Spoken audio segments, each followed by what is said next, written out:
all made it through the rain. Thank you so much for being here tonight. Earlier today, we had a session with all of your students, and we went over basically the same information. It's a little different, but they're pretty similar to presentations. So we'll go ahead and go through our slideshow. We'll each take a turn coming up to tell you about various things that will happen throughout this year for your students. And then at the end, we'll take any questions that you might have. So my name is Jackie Valenzuela, and I'm one of the high school counselors who work with grades 10, 11, and 12. This is my second year here at ISB, and I'm glad to be with you here tonight. I also want to introduce one other person before we get started. We have an intern in our office this year. Her name is Jackie Brelsford. There's Jackie. She is completing her master's in international counseling at Lehigh University in the U.S., and part of her completion of her degree is completing an internship. So she'll be here at ISB with us for this school year and working with your students, all of our students here, in a similar capacity that you do as a counselor. So please welcome Jackie.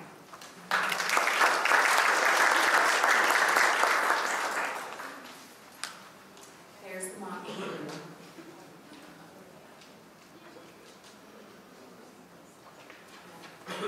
Is it better if I talk on this? Yeah? Okay. So we have several goals for tonight. Again, like I said, we provided your kids with similar information, so we're going to go ahead and provide that to you tonight as well. We want to review kind of the general information that we had gone over with at the junior conference. I'm guessing almost all of you came to a junior conference last spring with your student and your student's counselor. We want to talk about goals, expectations, and maybe give a little bit of advice for the year.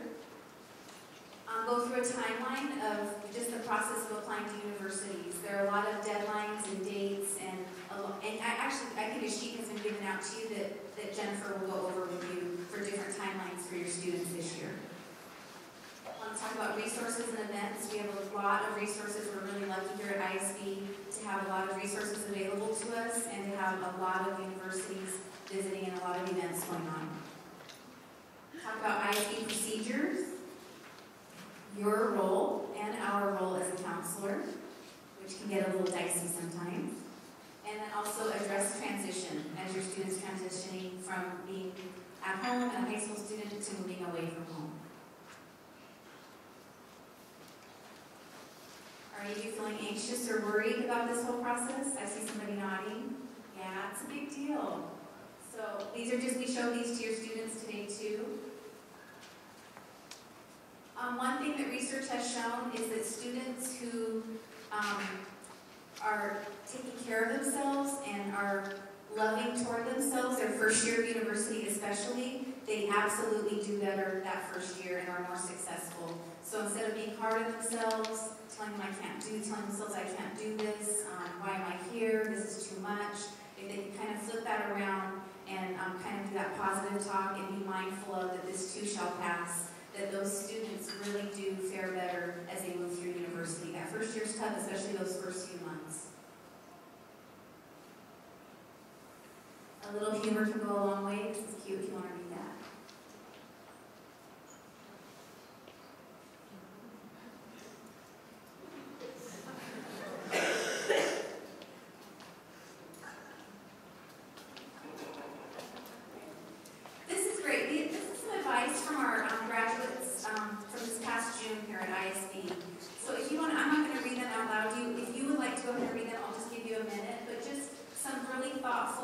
Comments that they made to this incoming senior class.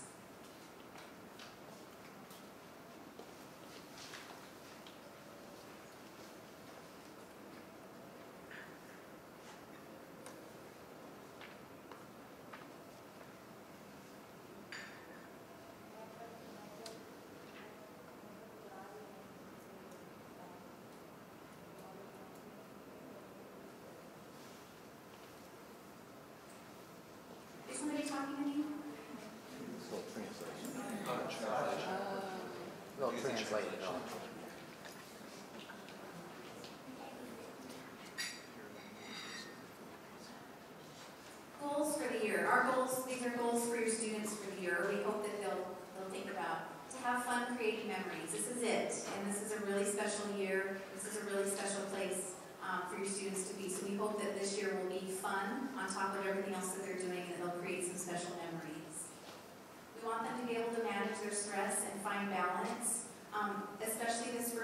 semester, for our students, it tends to be the most stressful semester for them. A lot of them are involved doing the full IB diploma, writing their extended essays, applying to universities. There's just a lot going on. And so we really want to encourage them to find ways to take care of themselves and manage their stress. Self-advocacy, we'd like them to ask for help. And when they need something from us as their counselor, to come to us and ask. If they need help from you, we want them to ask, for them to ask you as well. So we really encourage students, we talked about that today, you have to ask when you need something. We're here for you and we want to support you and we know your parents want to support you too. Please ask. Because once they go to university next year, they really are going to have to self-advocate. It's going to be really, really important. So we're trying to model that and help them and support them in that this year. Organization. Things can get very disorganized this first half of the year with so much going on, so it's just really important that they make a plan and that they try to maintain some sense of organization through this process. There'll be lots of due dates, just a lot of things to remember and keep track of, so organization will be really important. And then a balance with autonomy and communication. With us as their counselors, with you as their parents, and then also with their teachers. We want them to be working on, being independent and doing some of this on their own, but also knowing when to ask and letting us support them. So it's that balance. Student expectations. We want students to schedule appointments and to stick to them. And if they need to cancel, it's okay, but just let us know and we can reschedule with them. Check their email regularly. Many students tell us they never look at their email. They have to look at their email. So it's better now that they have apps where their email's right on their phone. But before that, we thought email was going away with the dinosaurs. So they are responding more to their emails, but if you could just remind them to make sure they're checking their email, because that is how we communicate with the students. Attend university visits. We had our first university visit today by Claremont McKenna College, and it went really well. We had a lot of students who attended. We have already scheduled, I think, over 100 university visits, and that'll be less than half of our visits this year, because we'll have 250 to 300 universities visit our campus. So really, really want to encourage your students to look at that list, which we have in many different places that we'll talk about, and to attend those visits. They are so important, and universities really do keep track of who comes to visit, and kind of that demonstrated interest is very, very important. So we tried to impress that upon them today in their senior seminar. Communicate clearly. We just want them to communicate about what their needs are and to be clear about it and to plan ahead.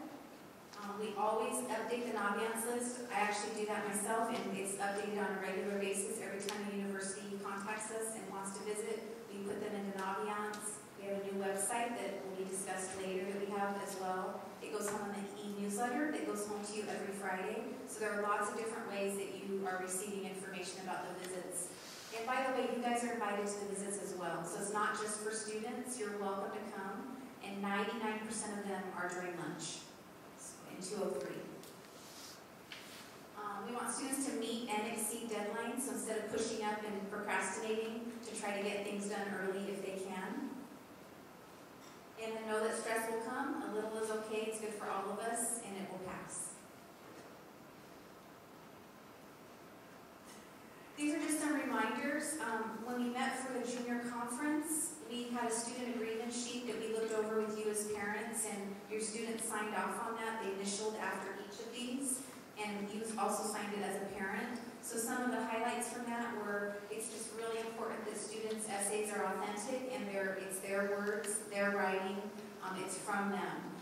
Universities, they're experts at reading these and knowing if they're from your student or not. So if it reads like it's a 45-year-old who read it, they will see that and they will know that. They want to hear your student's voice, and they want to know about their experiences. So it's really, really important that their essays are authentic. The other thing we talked about was waiving their right to viewing their recommendations. Recommendations are for the universities to see, and when the students sign that blue form, they waive the right to go ahead and see those. 10 applications maximum. That is our policy here at ISB, that students can apply to 10 universities maximum. We just know how busy they are, and schools really want to know also that your student is really, really interested in their school, not just applying to 30 schools and casting your net too wide. So that's our max, and the average here is actually 6.1 for the class of 2015. Just to give you a reminder, UCAS is a UK application. You can apply to 5 universities, but it only counts as 1 application. And in the UC school system, only counts as 1 application, even though there are several schools within that system. They have to press send with their counselor, so each application, they have to come in, make an appointment with us, come into our office, and press send when they do actually send the application in. That was a policy that was initiated in 2013, and we're continuing with that here at ISB. And it's just so that universities know that they can count on that our applications are authentic and real and honest. So that's one way that we've been able to do that. And it's great. It's one thing that I share with my students today. They can save themselves a lot of time if when they come in, instead of coming in and just applying for 1 school that day and then coming in to do another and another, like 10 times, to come in having completed 2 or 3 applications, maybe even 4 if they're really motivated, and then we can do those all at the same time. They'll need your credit card. So students take pictures of their parents' credit card on their phone, they bring the credit card, or they bring a copy of it with them, but they'll need that to send the application when we do that. And then also we had talked about with students and with you the use of outside counselors and agents. We don't recommend them here at ISB. We really feel like as the counseling department that we can support your student through this process and provide them with the service that they need. But we do know that some families do choose to do that. We just want to make sure that, that students are writing their own essays and doing their own work in that. Jen.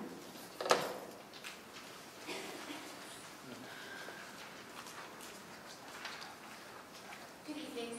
My name is Jennifer Melton. I'm also one of the counselors. So thanks for coming tonight in the rain. I think it took senior parent night to actually get rainy season started this year. It's a bit later than usual.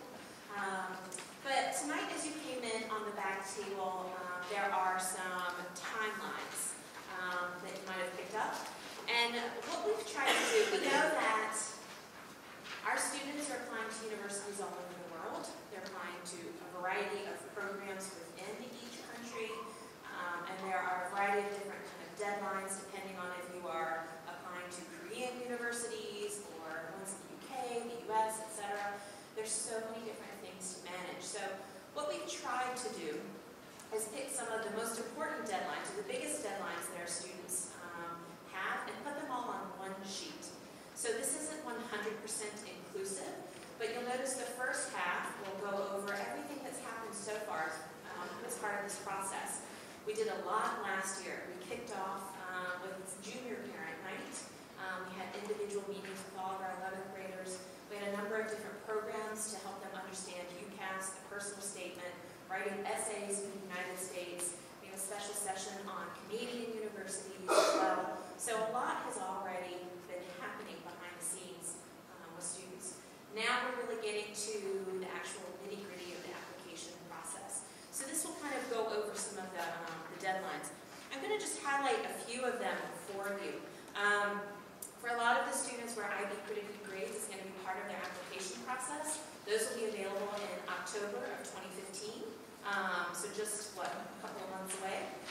If a student is applying to the UK and they have an October 15th deadline, then counselors will reach out to teachers and get those Pretty Good Grades earlier so that students can narrow down their list, or if they're between 6 different programs, then they can help narrow that down a little bit based on what their predicted grades are.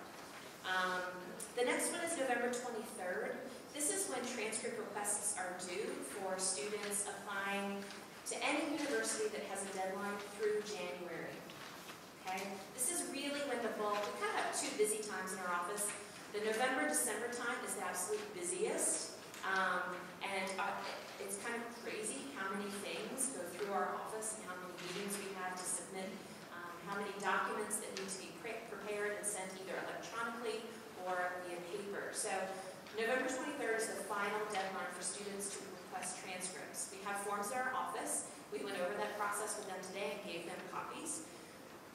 Even if a student is applying to a university in the UC system where they don't ask for transcripts, we still ask that all students complete a transcript request form. Really what that does is it lets us know formally which universities they're applying to. So that's kind of their formal notification to ISD of where they are applying. March 7th. In the class of 2015, we were just looking at some of the data, about 40 students from the class of 2015 still don't have a university that they are attending because they're applying to universities that have later deadlines, whether it's in Japan or Korea or Australia. So we realize that there is a good portion of our community that applies at a later date. The nice thing is that those students right now can just focus on school and doing well, and they don't have to worry about some of the other things that students are focusing on. In March of next year, for all of those students who are applying to universities and other locations, we will meet with those students to kind of go over the process again, because it's a long time between now and when they're actually applying. So we'll have something a little bit later for them. I think those are the biggest dates to go over, but you can look over this. Your students were given this, and you know what? This is a great tool for your students to kind of check off what they've done when and communicate that information to you. I know some of you are worried that your students might not share enough with you. Some of you might be worried they share too much with you. So this might be just a nice tool to use to have them check off and let you know where they are in the process. This has been kind of a big project in our office. We have a new university website. We will actually send out the link to everyone tomorrow. But this is kind of a labor of love, I guess. It's got a lot of information that our parents find incredibly useful and helpful. So I'm actually going to break out of the screen for a minute and just go to the live site. So we have it linked in a couple of places. If you go to the main ISD webpage and go to high school and university information, Mr. Callahan and all his tech genius has added the link right there, an easy place for you all to get. You'll notice there are a number of different resources here. First is a blog. And so depending on where students are applying, there's all kinds of information that's out there. A lot of things change very quickly in the process, or sometimes there's information that we find out that we think you all will be really interested in seeing. So if you go to the blog, you'll see a number of different articles and things that we have found that we think would be interesting for our community. The other thing is Jackie was mentioning the university visits. We have so many come to ISB. So that's also listed here.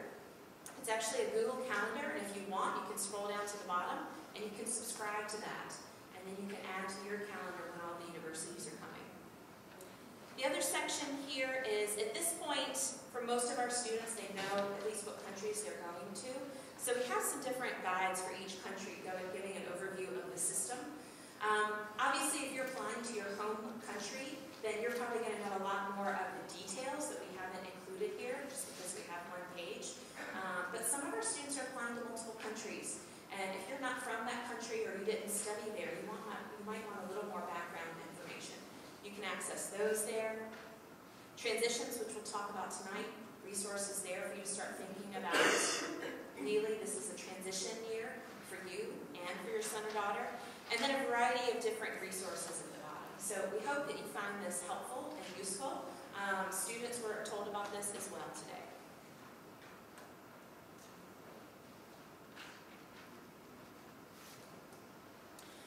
So really, what should your students be doing now? First, in Naviance, we ask them all to update their list. So any schools that they're considering, even if their list isn't finalized, go into Naviance and enter the schools they're considering. The nice thing about this is that and lots of universities are still scheduling visits right now. If a student is considering an institution and all of a sudden they schedule a visit, the student will get an automated email notification that that university is coming to ISD. So that's just a nice kind of reminder for them. The other thing is sometimes we might get information. So the University of California at Berkeley this year has a really big change. They're adding recommendations, which they've never done before. So maybe we'll send out some information to all those students considering that institution, just to let them know. So we can kind of go into Naviance and disseminate that information.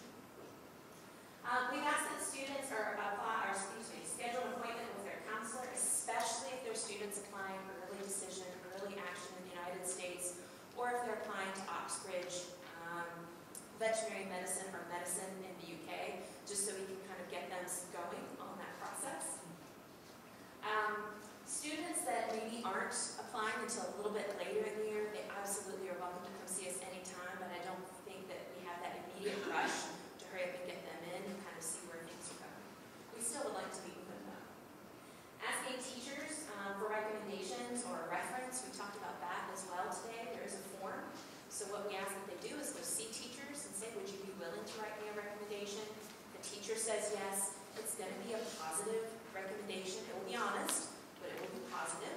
The student then comes to the counseling office, fills out a form, information kind of reflecting on that class. They then come see the counselor, will sign off on it, and then they can give it to the teacher, and the teacher can write the letter. We really encourage the students to get their IB extended essays done over the summer. We find that the students who finish the majority of their essay over the summer have a far smoother first semester of high school. Trying to write an extended essay on top of other essays, on top of TOK presentations gets to be quite a lot. And sometimes their brains are just exhausted from all of that writing and thinking. So hopefully most of them have already done a large portion of that essay. If they're applying to university in the next 6 months, we ask that they turn their long lists into short lists, they get them narrowed down. Research deadlines and application requirements, that's really what they should be doing right now. Have their list done and looking at what the requirements are for each institution. And then finally, writing their essay and personal statement. And one thing that we recommend for students, some students will wait till the very last minute to write this. Others have already started and they might obsess over it for the next 6 months. Obviously, there's a happy medium in there somewhere. Probably what we would recommend is that they get started on a few drafts, ideas, maybe set it aside for a moment, and then come back to it and see if it's still relevant to answering the question. We also have some great resources on that new university site, and we'll have some workshops later on in the year so that they can get feedback on that. And then if they're not applying until later, maybe second semester, maybe even after graduation, really the focus is going to be mostly on their academic performance and their final IB grades. So their main goal is really just to focus on those right now, and then we'll have a meeting with them second semester to talk more about the overall process. What happens in the senior counselor meeting when we meet with your students? Well, a little bit of that depends on each student. It's tailored to the student's needs. We'll talk about their needs or what support they might want, their goals, what are their plans after they graduate from ISB, narrowing down that list of schools. One of the things that we'll do, I'll show you in a minute, is we'll look at scattergrams within Naviance, talk about their chances of admission to institutions to make sure they have a balanced list. We'll go over any standardized testing they might need. Most of them at this point know what they might need. They know how to register, but we'll reconfirm that. We'll go over their own personal timeline, talk about essays and personal statements, and then just a chance for them to get questions answered. So Naviance, you all, I think many of you are already familiar with this. This is the link to Naviance. It's also linked on that university site as well. And you have access as well as your students. If you've logged into Naviance before, but you don't remember your password, if you just go to the website, there is a link that just says forgotten my password, you can reset it. If you have no idea what Naviance is and you want to know how to get in, just contact your child's counselor and we can give you your registration code. Feel free to go in there. They're not going to hurt anything. It's yours to kind of go in and look through. It also has a university visit schedule listed there as well. Again, I mentioned kids will get an automatic email if the university visit is scheduled. Scattergrams, I'll show you in a minute. You can manipulate those. That looks at past ISB students applying to certain universities based on SAT, IB, ACT, how did it fare in terms of admission. And then it is our record. We use it for record keeping. It has a record of all of our students wherever they applied in the United States, or excuse me, around the world. Even if they're not applying to the United States, those are still listed in Naviance, and we ask kids add that to their list. So the scattergram. This is looking at one institution in the United States, and here we're using SAT data. So as you can see along the top, that shows the average GPA of students from ISB accepted. Now, if I were to go to University of California, Irvine's website, it might show a different GPA, okay? But GPAs are recalculated at each institution. It's not based on our formula. I was at another IASA school before I came So I think this will probably give you a better idea of a student from ISB and their grades, how they might fare when they apply to a certain university. And then on the bottom, you'll see that shows SAT information. If your student is applying solely based on IB grades, so let's say a student in NYU in the United States will now take IB marks as opposed to SAT, or maybe they're looking at universities in the UK or Australia. Students can go in and they can look at a scattergram based on IB marks as well. And that's all I have. Now time for Mr. Weiser.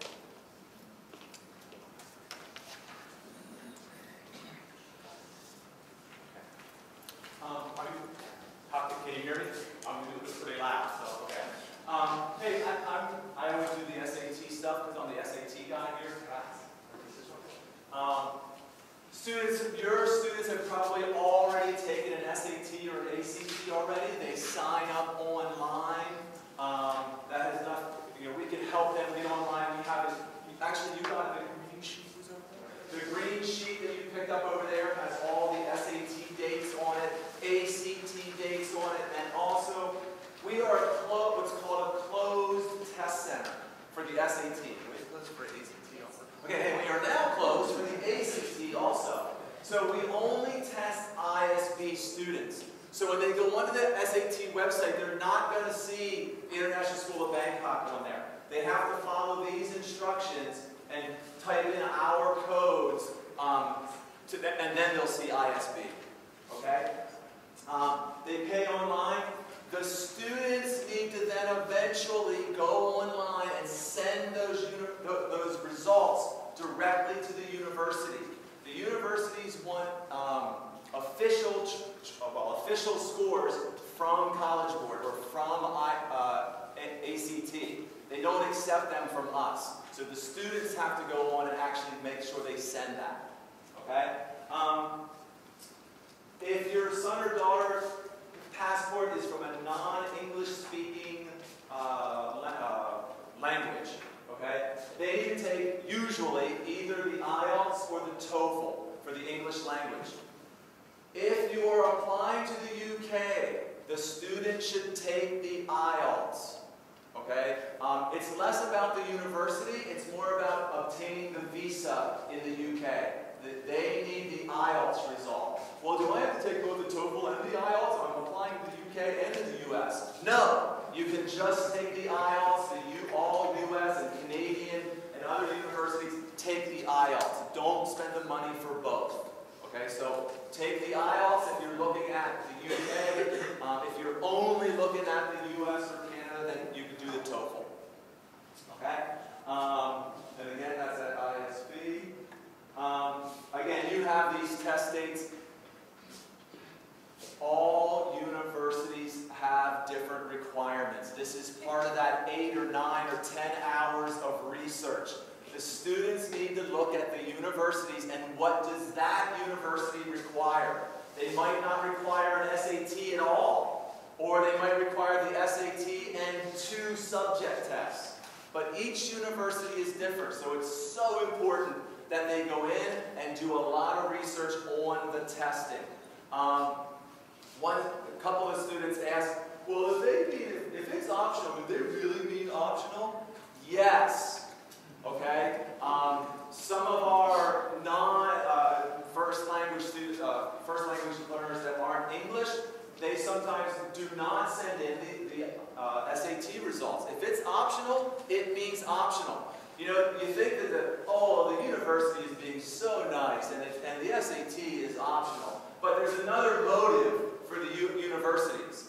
One of the things that are tracked with the rankings is the scores of SATs from the students that they accept.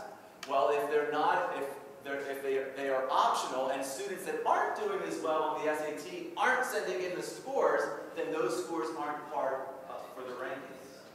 Okay? So when it says optional, it truly means optional. Now, there's one caveat to that. If you're looking at financial aid, some financial aid is linked to SAT scores. So you also have to kind of look at that part also. Okay, but optional truly means optional, but you really got to do the research. ACT, just last year, the SAT, oh, I'm sorry, go ahead. Sure. What was the listening? Was that listening for this date? Oh my gosh, that was perfect. Thank you. November is the only SAT test date where they offer language with the listening. Okay? So every SAT you can take a language test, but it's only the written part. In the November SAT, it's also with the listening. If your son or daughter wants to take a language test, we suggest do it with the listening. It's a much better indication. Okay? Now, another piece of that. I'm from Spain, okay? And the university says I have to take an SAT subject test. If you're from Spain and your first language is Spanish, don't take the Spanish language test. They know you're fluent, okay? Do another test, okay? So, but if your language, usually they say two, if they say this, 2 subject tests, you can pick which ones you want to do, usually. So, if your second or third language is Spanish or French, then sure, do that listening test. You'll see those numbers. Okay, thank you. The ACT, some universities will do this in reference to subject tests. The requirement will be the SAT and 2 subject tests, or the ACT with the writing. Done. You don't have to do the subject test. Okay? But again, the student has to do the research on that. The ACT is a little different. There's a science section on there also, although it's more about reading comprehension than it is science. But many universities will take the ACT with the writing as opposed to subject tests for the SAT. We only put the dates. Now, there's dates in the spring also, but for the seniors, they need to do October, November, or December for the SAT. They need to do September, October, or December for the ACT. Technically, there's a January SAT. They could do that if their deadlines are later. What about the redesigned SAT? Don't worry about that. Okay, your sons and daughters don't have to worry about the new SAT that's coming out, and that's coming out. The first one will be in, don't tell me, May. Okay, so your sons and daughters do not have to worry about that. They're taking the old SAT, or however you want to call it. Okay.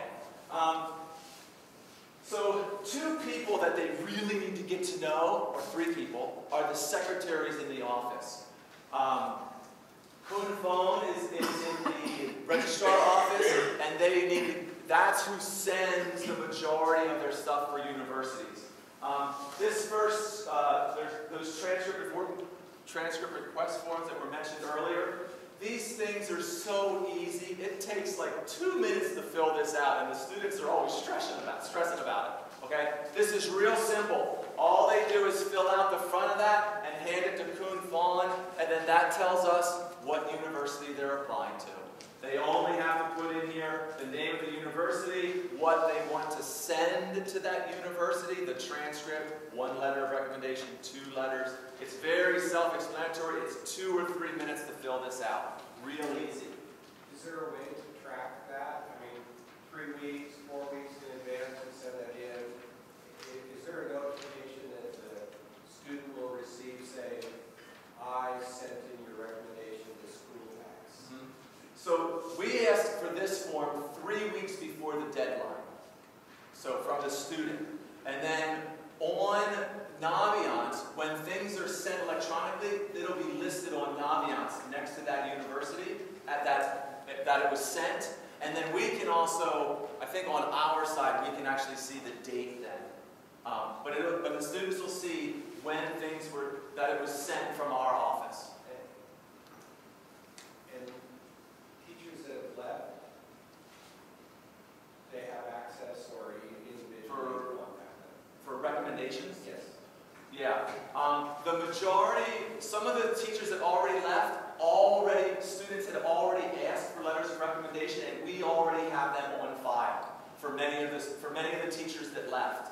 We have emails to the teachers, and the students actually got them usually, and they are contacting them. It's the same process even for a teacher that left. I'd say 70% of the recommendations have already been written from teachers that left. Yeah. So so this form is for most of the world, okay? And then there's another, we changed the color, the pink one. The Japanese and Korean form, it's just a little bit different because those universities are asking for different things. So if a student is applying to Japan or Korea, they know that it's this form that they have to fill out, okay? And like I said, they know. The students have heard, you might have heard this 1, 2, or 3, or 4 times. The students probably heard it 32 times, okay, by now, starting last year. And again, just with the teacher recommendations, 2 teacher recommendations. Can I do 3? No! The universities only want 2. If they ask for a 3rd, it's a counselor recommendation. We have some teachers that are doing 30 and 40 recommendations. If we have everybody ask for a 3rd, now they're doing 60.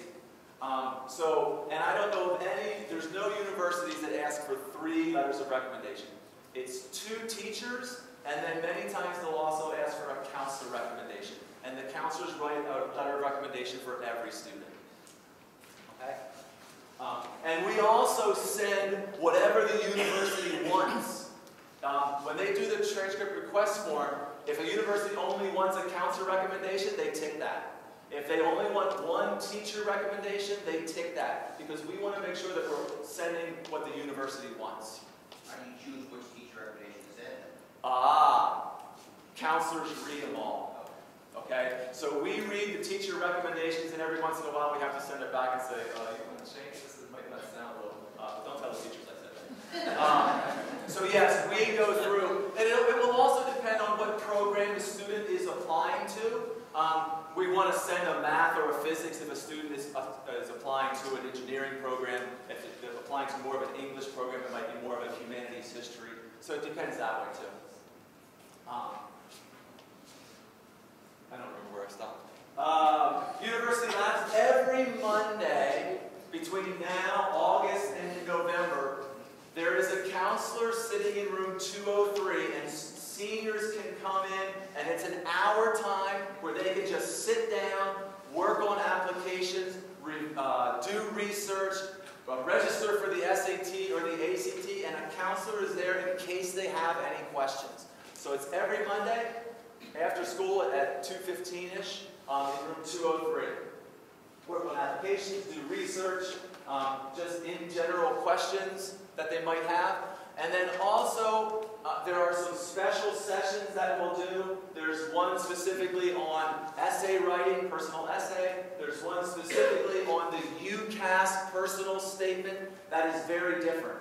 The UCAS personal statement is very different than a US or Canadian essay. Okay, so we have those. We'll have one on the UC systems. That's the University of California. And how that process works for them. And we'll also have one on UCAS. UCAS, I think, is coming up pretty quick. But again, we have all those dates listed. We talked a lot about this. It's really important that the students, I'm going to say it 2 more times. It's really important that students come to these university visits.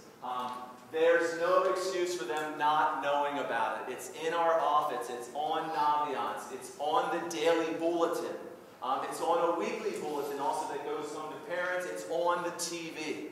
And it's also on Naviance, which they hopefully are on a lot. So they really need, if they're applying to a university and that university is on campus, they really need to see that person. 9 times out of 10, the person that comes here to visit is the person that's reading the application.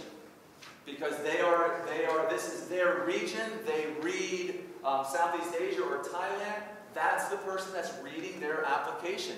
And that's the first decision process right there for admission. Now obviously, they go to committee, but they are advocating for that student, especially if they met them. Okay.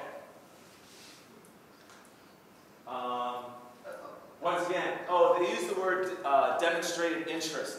Universities track demonstrated interest. If you came to see them when they were here, they know that. If the student emailed them, I have a quick question on this. They track emails, phone calls, visiting them on campus. If you're able to visit the campus there and do a tour, sure, they have that listed also.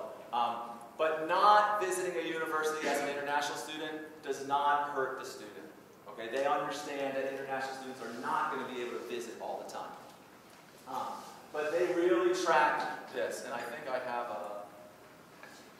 this is my last slide, okay. I want to just give you a minute to read that, and then I want to explain a little bit on it.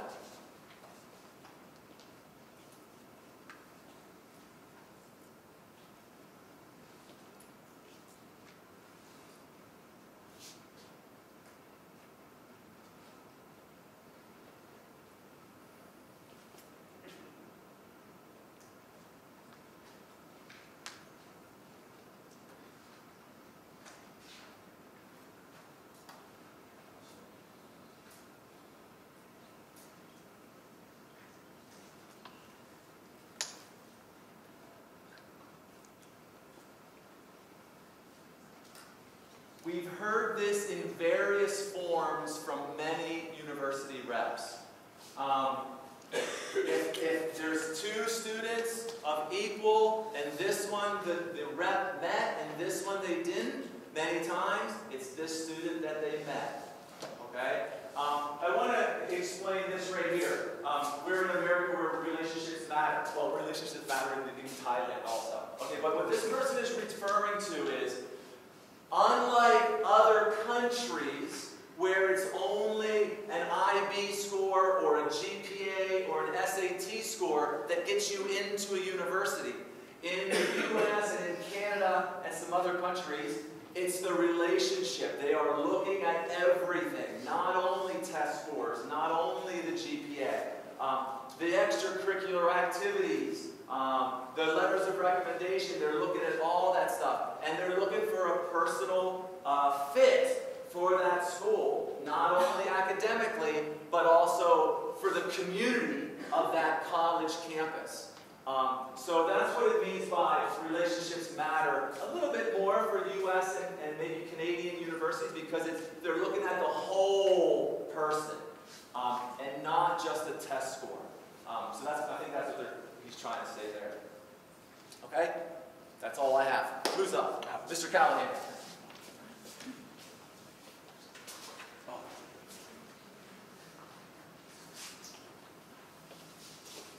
Okay, so I always like to go after Mr. Weiser because I don't like to use the microphone, but sometimes I think that my voice is a little bit loud, but if I go after Mr. Weiser, so some students, is there anyone whose son or daughter is going to graduate early in December?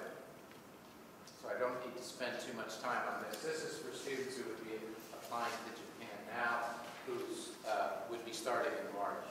So that's an opportunity for them right away. But in case you are applying to Japan, we have a couple of really great schools coming already, like Waseda is coming in just a week or two, and Sophia and Goyer are coming. So that's part of the Naviance college visit list that the other counselors have spoken about. We talked about the transcript request list, or form being a little different. What's the biggest difference between these transcript request forms? One's blue and one's pink. So anyways, no, it's really just basically different, slightly different documents that go from one to the other, okay? And so any questions about applying to different countries and university systems, just ask, okay? Don't hesitate. If you're applying to the UK, one of the things that we want to do is it's a 4-page application to the United Kingdom. Basically, 3 of the pages the students do. Then they pay for it and mail it to the counselor electronically, who then fills in the 4th page and mails it on. So what we want to do is get the kids off to understand the format and get it done right. So right away we're going to have a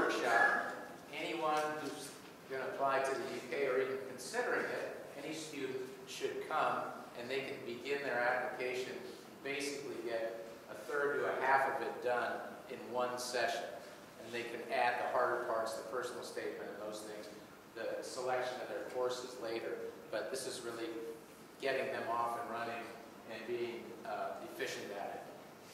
They shouldn't start until they do this. They don't need to go home and do it on their own. We'll help them with it and save them a lot of time. Yeah, can I ask you a question while you're on it? Someone told me actually that, most of the applications people apply to UK, then it says your IB scores, you get contingent, acceptance basically. And I was told recently, there's a way you can apply to UK where you just basically are saying, it's just based upon your SAT scores. A lot of the application to the UK is basically based on your personal statement, your reference, and then your qualifications. If you don't have IB scores, what qualifications do you have? Well, you would send them your SAT scores and any other. They love standardized tests. The IB being a standardized program. The SATs if you're not doing the IBs. But it's a lot easier for them to assess a student's ability from a 2-year program than it is from a Saturday test. So is there an issue also to do that, then you have to wait until IB results come out in July, and if you do it based on your SAT scores, then you'll know your acceptance earlier. If you apply based on what you've already done, if you can send in an SAT score and get accepted, an offer, not a conditional offer, but an offer, then that would be wonderful. It'd be pretty tough to do though, I think. Why? That's the U.S. kids who are applying to the UK. Yeah, because you could send in, because they're looking for, like I say, qualifications. An SAT test, they don't consider that a really broad learning experience, a Saturday test. I'm not telling you that it's better or not, Kevin. I'm just telling you that that's how they look at it, I think. And that they'll take SAT tests, certainly as a qualification, as something that you've achieved, but I don't think they consider that a major piece. You can send in your transcript as well to the individual schools. It doesn't go on a UCAS form. It's not available, so you'd have to contact them individually to do it. There are ways to get into programs in the UK that are not the traditional. They often involve an extra year. So there's different ways to do it. It is possible. Did I answer your question? I think all the U.S. kids who are applying basically, they don't have IB scores. How do they get in? To the UK. Yeah, they would send in what they've got, including they'll have IB predicted scores. Most U.S. kids don't have IB scores. No, that's wrong, Kevin. Yes, they do. They do. Most kids here take IB courses. No, a U.S. kid, let's say they're specifically sitting in the U.S., only here. What have to be done? Most of those kids who are applying to the U.S. and UK just have an SAT score and a transcript. And how is their process different? They'd probably be sending out AP scores, I think, or predicted scores of their AP results. Most kids in the if they're trying to enter universities at a high level in the UK, would be doing AP courses. They'll continue to accept based on their AP scores. Yeah, and they can send an SAT too if they want. Yeah. Okay. The personal statement, we did a session last semester for the students who are interested in the UK. We're going to do another one in September. It's important that the students who are interested in the UK attend that because the personal statement is different than the essays for other countries. Very briefly and not in any, not getting too complicated about it. In the UK, they want to know why you want to study what you want to study. That's the main thing. They don't want to know whether you were the captain of the swim team or whether you've done community service every Saturday for the last 3 years. You might be able to mix that in somehow. But the main reason is, why do you want to study this course? What makes you a person that we know is going to enter this course and study it successfully? And the reason for that, of course, it makes sense because in the UK, usually you study generally one subject more deeply than you do. It's not a liberal arts program in general. Okay. There's lots of fairs in Bangkok as well as UK schools visiting us, so we'll keep you posted on those as well. The nice thing about those fairs is that often there are a lot of schools that come. The thing that's not quite as good is that maybe there's a lot more people there, and you kind of got to fight your way to the table to talk to somebody and make an impression. So we also have some large groups visiting from the U.S. They'll come, and it's kind of mayhem down in the cafeteria area. It's kind of good, organized mayhem, I guess. So you can go and visit at the tables. And is October 1st the first big one? Never had one? Yeah. I know that there's the Linden Fair is maybe up there. First one is September 24th. September 24th. Okay. So on audience, those are all listed. You'll just notice that the same date is listed for like 20 schools in a row. There's a mock admissions exercise that will go on in September 26th. Who's going to help us with that? What school is it? NYU, Brandeis, Case Western, Emory, Rochester Institute of Technology. They'll come and it's kind of interesting because if you're not familiar with the process, they'll kind of show you, well, here's this applicant A, and he has these certain qualifications, applicant B, C, and they go through them, and it's kind of interesting because, like your sons and daughters, all these kids are qualified to go to these good universities, and how do they pick 2 out of 5 of them is sort of the exercise. Keep going. Okay. Is it the next one? Okay. UC registration was canceled. We canceled it. No, just kidding. October 5th. That's a good one because, again, we'll get you started on an application that's kind of complicated, and the kids can they'll all be off and running on filling their forms out. Again, for the UCs, you can apply to all the UCs on one application, which is very convenient. Just keep one thing in mind. Last year we had 3 kids who applied to UC San Francisco. Okay, that's a medical school. They need to get a graduate. They needed to graduate first. Then they apply to UC San Francisco. But when you tick all the boxes, I guess somebody just, that sounds good. I like San Francisco.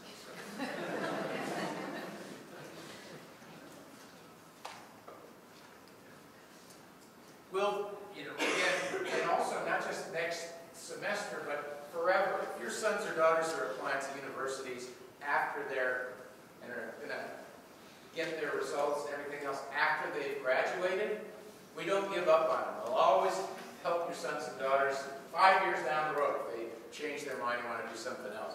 So we kind of want to get everybody ready for maybe they're going to be applying even after they've graduated. And so we have a seminar for those kids on March 7th. They don't want to miss that. Of course, you're welcome to come to those too. Right now, of course, many of our students are applying to Korea, especially right now. It's a very busy time for Korea. So those students who graduated, we're in touch with them, trying to help them make sure that all their applications are in order. It's a stressful time for them, but we want you to know that we will help you after your son or daughter graduates as well. So we want the students to own their own process and to be advocates. So one of the things is that please encourage them to come and talk to us with any questions. We're really happy to help in any way we can. We don't have all the answers, but we can probably steer them in the right direction. One of the things that I would say to you, and I know that you've heard this already 5 times tonight, but I'm going to say it one more time, is that if I were a university representative and I came 5,000 miles and I had 4 applications later on and 2 of the kids came and were really pleasant kids and met me and told me what their goals were and what they were interested in and why they liked the school, and then later sent me an email and said, it was really nice to meet you. I'm still hoping to apply to your university, and I have a couple questions for you.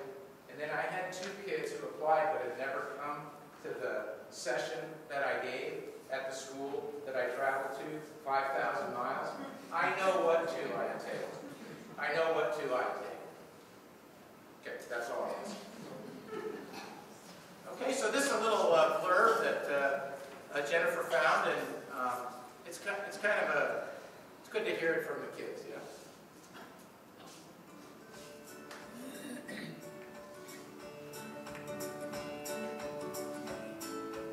So, what advice would you give to parents of kids going off to college for the first time? Oh, that's a big question. I'd say kind of the best piece of advice is just to let your kids go. Just kind of, they're going to college, it's a new experience for both the parents and the kids, and just let them go and experience things. They're just going to be a lot of things that they're going to need to figure out on their own. But just let them do it. I mean, I'd say I agree with you in part, but I think that while that's a really important component, I know that I still definitely needed some help with things, especially in my first couple of years. I needed help sort of understanding how to balance my finances, where to spend money, how to spend money. I think I sometimes needed advice when I was looking for internships and things like that. I mean, there are definitely areas where I feel like my parents were still very helpful while I was in school.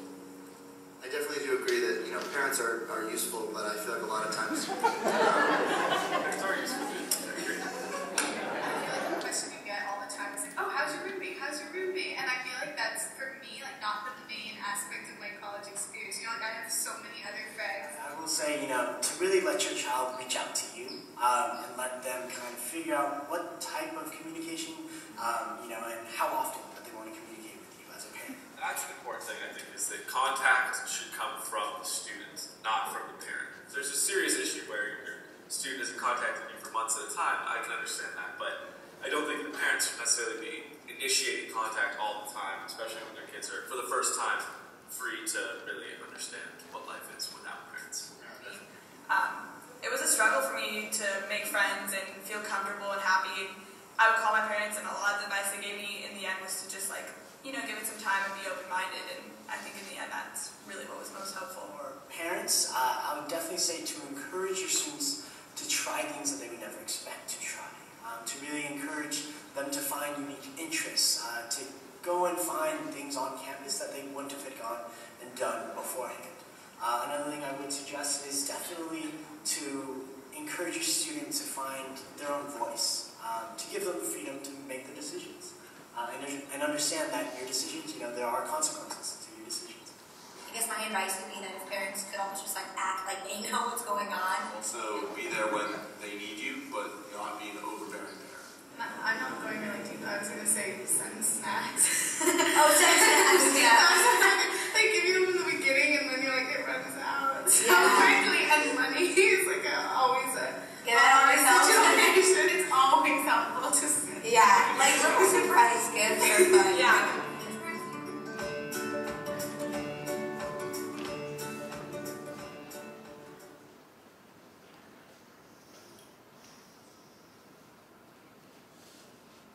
Okay, so that's a year from now. You got a whole year to plug them right before they grow up. Right? All right, I'm very cognizant of the fact that I stand between you and the end of this program. All right, so I'm putting myself accordingly. Okay, I'm going to talk about parent roles, counselor roles, and just transitioning. The transition aspect in this process. I've heard many students talk about finding balance. That's something we need to discuss with the students today as well. We talk about balance a lot. We really want students and families to have balance in this process. We tell them, we know that you're busy, you set aside time every week, or have a certain day in which you work on applications, or have conversations about the university application process. One of the things students mentioned today in our session is that they don't want every conversation with parents be dominated by university talk. So try to find that balance in regards to this process. Again, allow students to own their process, want them to advocate, have ownership, even if you don't have 100% confidence. So let them work for that. In them completing this process. Also, be aware, we pass out the timelines, be aware of different dates in this process. Even though we want students to have ownership, let me ask you, have you touched base with those teachers in regards to your teacher recommendations? The deadline to submit everything is by first semester. You have a January, February deadline. How's that process going? Also, be an extra set of eyes in regards to the applications. We tell students when you apply to university, many times that's your first impressions at university. So having an extra set of eyes, proofreading, looking at clarity, looking at accuracy and neatness on the application or in regards to an essay can go a long way. For those of you who need financial aid, financial assistance in this process, please obtain those documents early. Because if you need it and you wait too long to apply for financial aid,